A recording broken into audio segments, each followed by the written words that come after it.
Ben Cory, Ben Kosher. Grandpa! Without us, why you cannot move? Do not forget that I was once a snitch.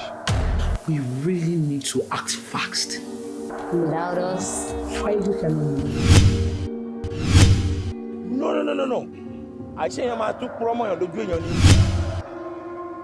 much are we talking about?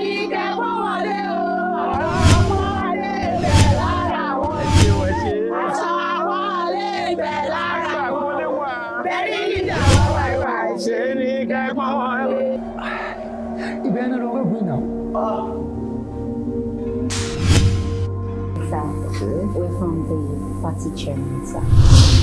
Party chairman? Yes, sir. Yeah. Oh, this is where I'm on.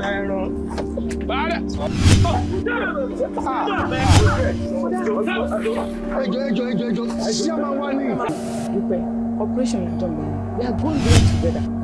To have a dream, do something fun. Ìgbà yìí wọ́n mọ ọkọ tí wọ́n pè ní eégún tí wọ́n pè lájìkẹ́ wàá rí physically. Dákẹ́ kó correct ara ẹ̀ ṣó wà ókè tá ló bá sọ̀rọ̀ bẹ́ẹ̀ sórí ẹ̀.